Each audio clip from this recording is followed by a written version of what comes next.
ఆ క్యాండిడేట్లు పోటీ పడ్డం చూస్తేనే అర్థమవుతుంది.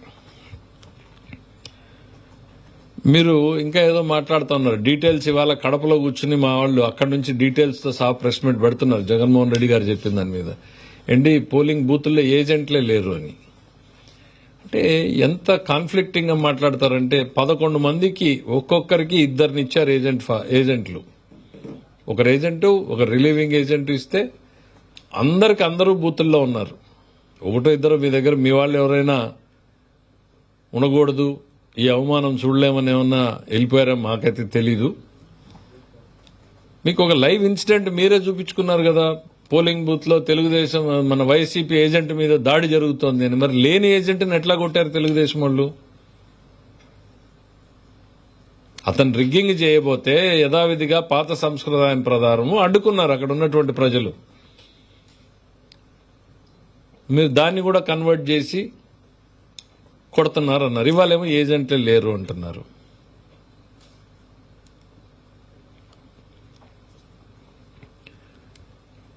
ఇంకా ఆయన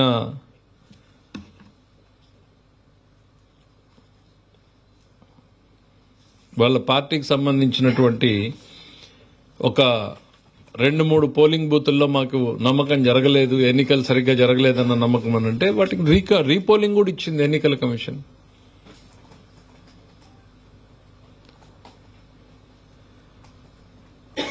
ముప్పై ఏళ్ల తర్వాత మొట్టమొదటిసారి డెమోక్రటిక్ గా ఎలక్షన్ జరుగుతూ ఉంటే అక్కడ రిజల్ట్ ఏంది అనేటువంటిది మీ కళ్ల ముందు కనపడతా ఉంటే ఓటమికి సాకులు ఎత్తుక్కున్నట్టుంది జగన్మోహన్ రెడ్డి గారు. గతంలో రాజా ఆఫ్ కరప్షన్ అని పుస్తకం వేసాము, ఇప్పుడు బహుశా రాజా ఆఫ్ ఫ్రస్ట్రేషన్ ఇంకేదన్నా పేరు ఎత్తుకాల్సినటువంటి పరిస్థితి ఉంది మీకు. ఈ ఫ్రస్ట్రేషన్ కారణాలు 1 కాదు 2 కాదు, రోజు రోజుకి మిమ్మల్ని వెంటాడుతున్నటువంటి భయం మీ ఫ్రస్ట్రేషన్ కారణమని మేము నమ్ముతున్నాం.